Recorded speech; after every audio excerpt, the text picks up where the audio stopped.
Sacude su cabeza y dice que mami la cuida y la ama y nunca le haría daño. No presiono ni discuto, porque sé que esto es demasiado para que ella entienda ahora mismo. Solo la sostengo mientras llora y se mece de un lado a otro preguntando por su mami una y otra vez. Una enfermera entra para verificarnos, pero retrocede silenciosamente cuando ve a mi hija sollozando. Toma casi una hora antes de que finalmente se agote y vuelva a dormirse con lágrimas todavía mojadas en sus mejillas. Mi teléfono suena más tarde esa tarde y es el detective Dexter llamando con una actualización. Me dice que ejecutaron una orden de registro en nuestra casa esta mañana y encontraron más evidencia que lo enferma del estómago. Susan mantenía un diario escondido en el armario del dormitorio, donde documentaba cada síntoma que mostraba mi hija y cómo ajustaba las dosis de veneno según los resultados. También encontraron un segundo escondite de medicamentos ocultos dentro de una caja de tampones en el gabinete del baño. La voz de Dexter suena disgustada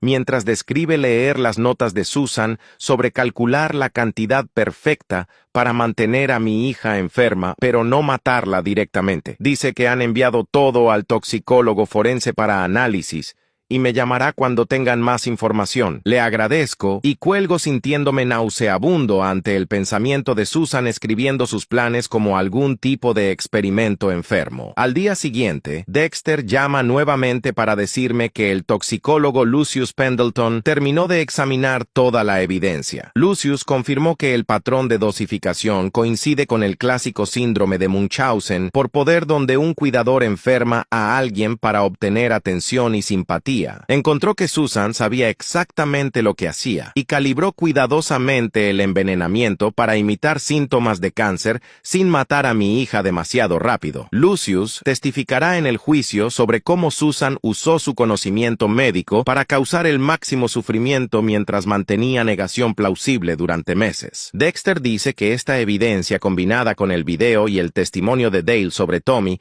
hace su caso extremadamente fuerte. Me siento en la silla del hospital después de que termina la llamada y observo a mi hija dormir pacíficamente por primera vez en meses. Y no puedo dejar de pensar en lo cerca que estuvimos de perderla para siempre. 2 días después, mi teléfono suena mientras estoy ayudando a mi hija a comer almuerzo en su habitación del hospital. Es Dexter llamando para decirme que alguien de la oficina del abogado de Dale quiere transmitir un mensaje. Dale quiere disculparse por traer el arma y poner a mi hija en peligro durante la confrontación. Aprieto el teléfono más fuerte y le digo a Dexter que no estoy listo para hablar con Dale todavía, porque todavía estoy enojado por lo cerca que estuvo de empeorar todo. ¿Qué si el arma se hubiera disparado diferente? ¿Qué si mi hija hubiera sido alcanzada? ¿Qué si todo hubiera terminado allí mismo en nuestra cocina? Dexter dice que entiende y le avisará al abogado. Luego pregunta cómo está mi hija. Le digo que está comiendo mejor hoy y los doctores están satisfechos con su progreso. Después de colgar, miro a mi hija jugando con su puré de papas y me doy cuenta de que necesito enfocarme en su recuperación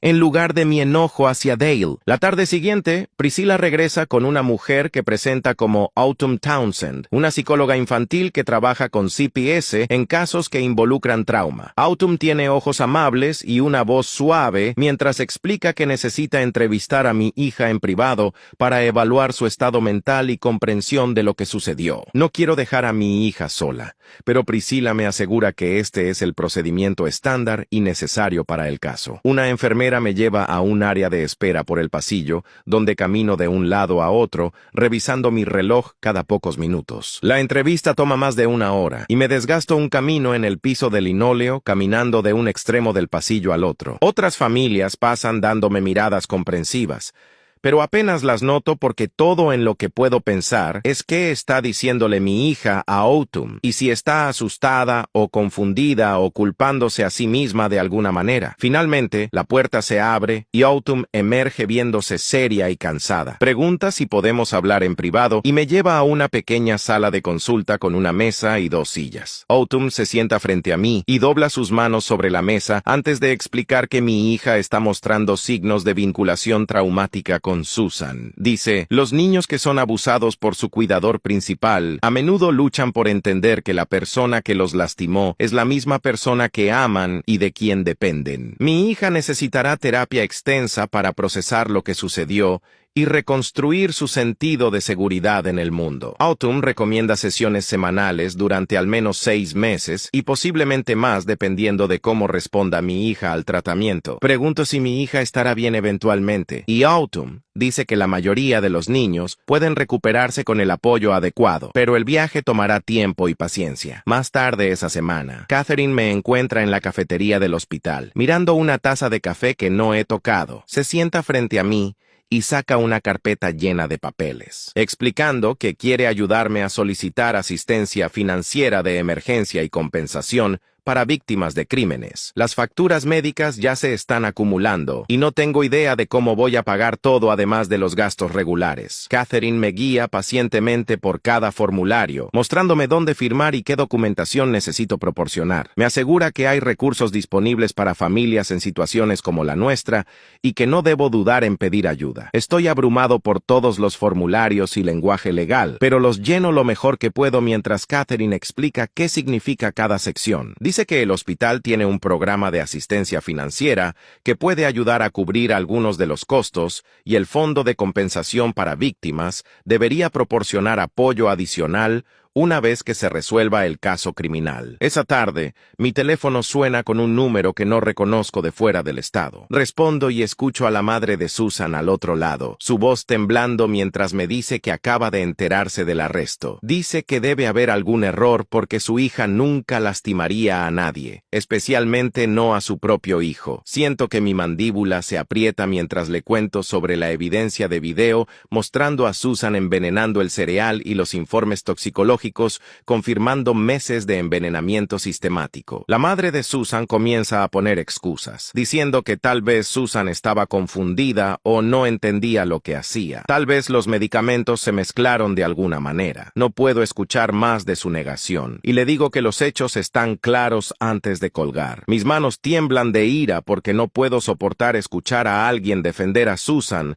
cuando mi hija casi murió por sus acciones. 3 semanas después, Celia llama con noticias de los procedimientos del gran jurado. Suena complacida mientras me dice que acusaron a Susan de múltiples cargos, incluido intento de asesinato, abuso infantil y fraude relacionado con la página de recaudación. El juicio está programado para dentro de 4 meses, lo que nos da tiempo para preparar toda la evidencia y testimonio de testigos. Celia explica que el retraso también permite a mi hija más tiempo para sanar antes de que tengamos que someterla al estrés de los procedimientos del juicio. Parte de mí quiere que esto termine inmediatamente, pero otra parte está aliviada de que tengamos tiempo para construir el caso más fuerte posible. Celia me asegura que la evidencia es sólida y está confiada en obtener una condena, pero la espera se siente insoportable cuando solo quiero que Susan rinda cuentas por lo que hizo. Durante la semana siguiente, la condición de mi hija mejora lentamente, de maneras que parecen casi milagrosas después de meses de declive.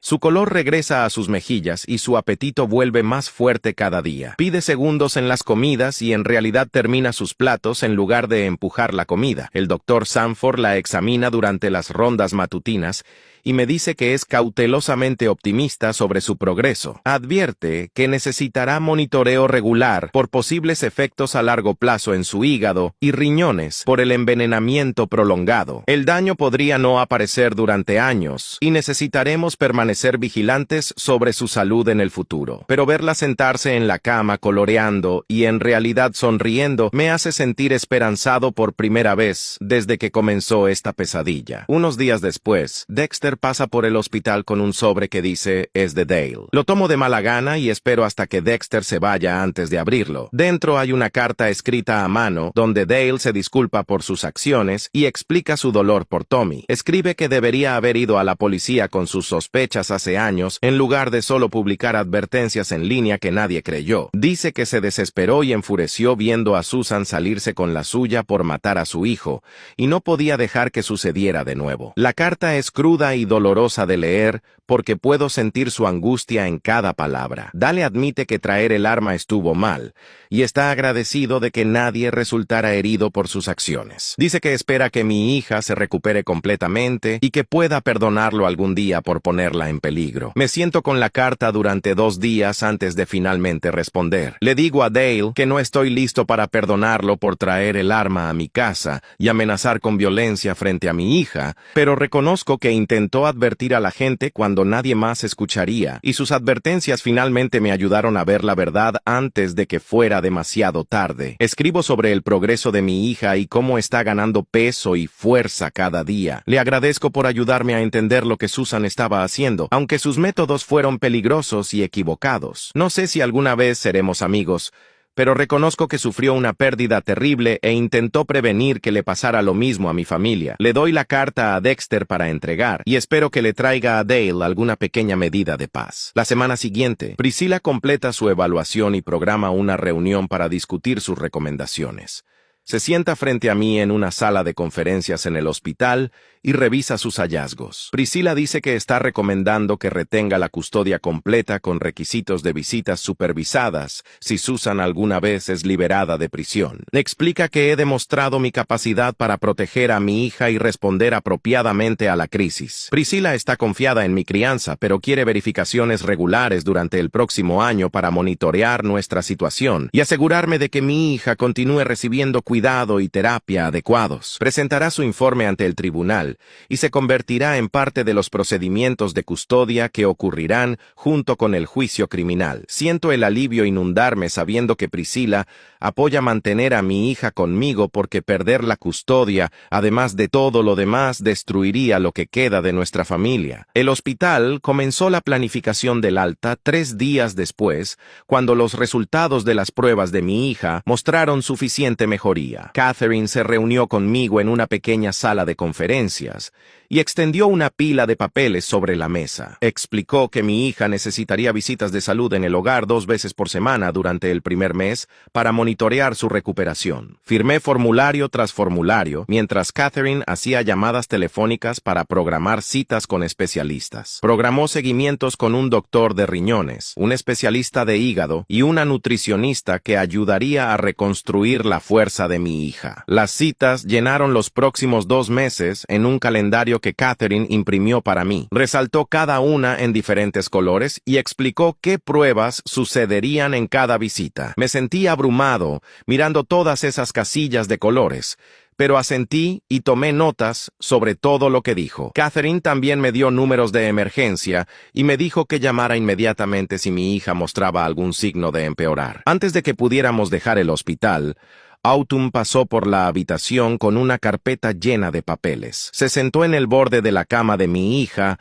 y me habló sobre lo que vendría después. Autumn explicó que mi hija necesitaría terapia continua para procesar lo que sucedió y que el trauma se muestra de diferentes maneras en los niños. Me dio una lista de señales de advertencia para vigilar como pesadillas, cambios en la alimentación, tener miedo de ciertos lugares o personas y actuar más joven que su edad. Autumn recomendó sesiones de terapia semanales y dijo, mi hija debería ver a alguien que trabaje específicamente con niños que pasaron por trauma médico. También sugirió que yo obtuviera asesoramiento para mí mismo, porque ver a tu hijo casi morir también deja marcas. Prometí que lo investigaría, pero honestamente solo estaba enfocado en llevar a mi hija a casa y mantenerla segura. Catherine regresó con instrucciones de alta y nos ayudó a empacar las pocas cosas que teníamos en la habitación. Mi hija estaba callada mientras caminábamos hacia el auto, agarrando fuerte mi mano. El viaje a casa se sintió extraño después de pasar tanto tiempo en el hospital. Cuando nos estacionamos en la entrada, noté que la puerta principal se veía normal, pero mis manos temblaban poniendo la llave en la cerradura. Adentro, todo estaba limpio. Demasiado limpio. La gente de la escena del crimen había removido todo el vidrio roto y limpiado la cocina. Pero cuando miré hacia arriba, pude ver el agujero de bala en el techo justo encima de donde Dale había estado parado. Mi hija también lo vio y dejó de caminar. Intenté bloquear su vista, pero ya lo había visto, y su cara se puso pálida. Le dije que no teníamos que quedarnos aquí mucho tiempo,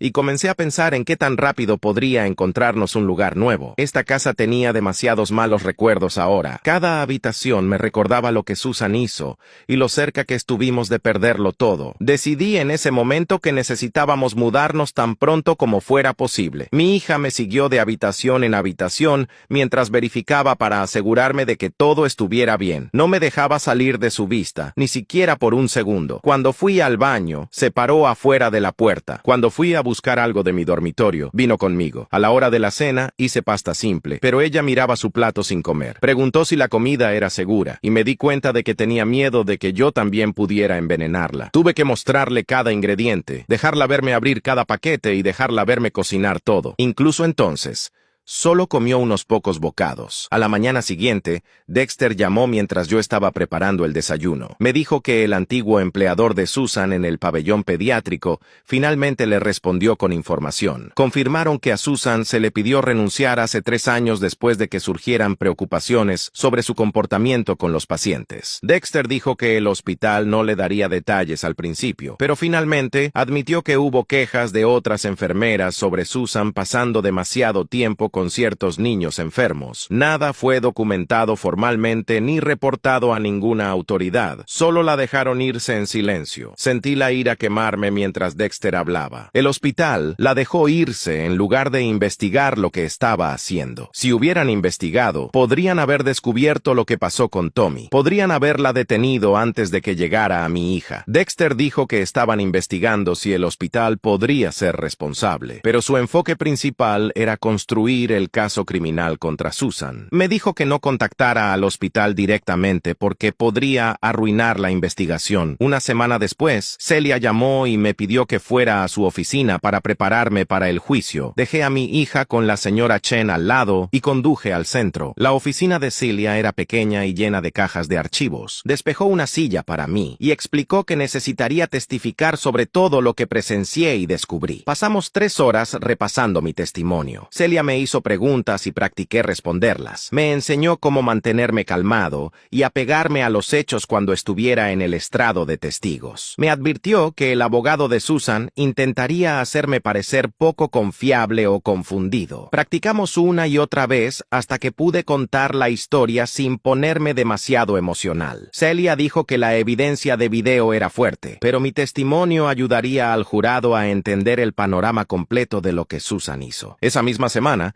Dexter pasó para decirme que Dale había aceptado un acuerdo de culpabilidad. Dale obtuvo libertad condicional y asesoramiento obligatorio a cambio de testificar contra Susan. Dexter dijo que Dale lo sentía por traer el arma y había estado ayudándolos a construir el caso. Dale les dio detalles sobre el caso de Tommy que mostraban un patrón claro en cómo operaba Susan. La información que Dale proporcionó hizo la evidencia contra Susan aún más fuerte. Todavía me sentía en conflicto sobre Dale, pero entendía que estaba tratando de hacer las cosas bien. 2 semanas después de volver a casa del hospital, mi hija tuvo su primera cita de terapia con Autumn. La llevé a la oficina y me senté en la sala de espera sintiéndome nervioso. La sesión duró casi 1 hora y seguí revisando mi reloj. Cuando la puerta finalmente se abrió, mi hija salió viéndose cansada, pero bien. Autumn la acompañó hasta mí y me dio un pequeño asentimiento que parecía alentador. Programó otra cita para la semana siguiente. En el viaje a casa, mi hija estaba callada,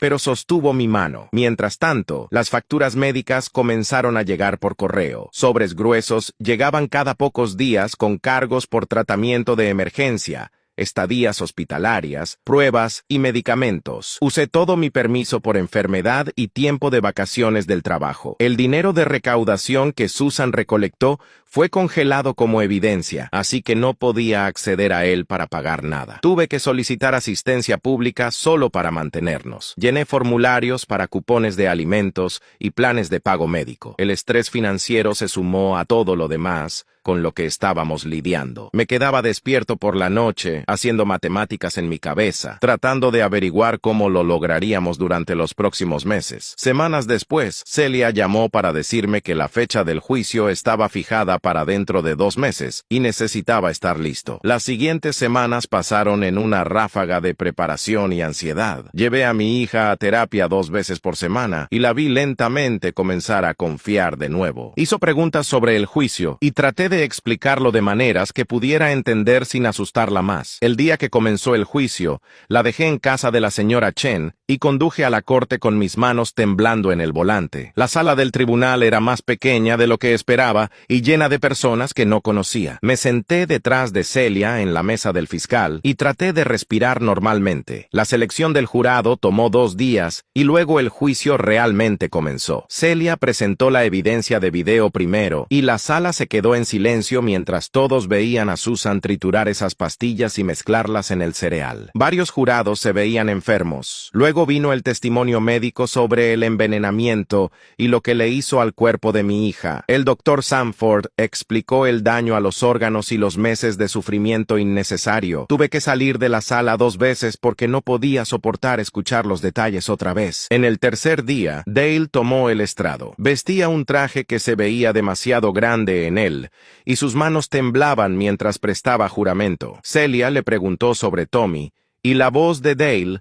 se quebró mientras describía los últimos días de su hijo. Habló sobre la pérdida de cabello y debilidad, y cómo Tommy le había rogado que hiciera que el dolor parara. El jurado se veía horrorizado. Dale explicó cómo descubrió el envenenamiento demasiado tarde y cómo intentó advertir a la gente sobre Susan, pero nadie le creyó. Luego Lucius tomó el estrado y guió al jurado a través de la evidencia toxicológica. Usó gráficos y diagramas para mostrar cómo Susan usó su conocimiento médico para causar el máximo sufrimiento, mientras mantenía todo pareciendo síntomas de cáncer. Explicó que el patrón de dosificación mostraba planificación cuidadosa y que Susan sabía exactamente lo que hacía. Los miembros del jurado estaban tomando notas y varios se veían enojados. En el cuarto día, Susan tomó el estrado contra el consejo de Fletcher. Pude verlo tratando de detenerla, pero ella insistió. Vestía un vestido simple y mantuvo su voz suave mientras testificaba. Afirmó que solo quería ayudar a su hija, y las cosas se salieron de control. Dijo que no tenía la intención de que llegara tan lejos, pero su testimonio salió frío y calculado. No mostró emoción real y siguió poniendo excusas. Observé al jurado y pude ver que no le estaban creyendo. Una mujer en la primera fila estaba negando con la cabeza. Cuando Celia interrogó a Susan, destrozó cada excusa. Susan se puso defensiva y su máscara se deslizó. Al final,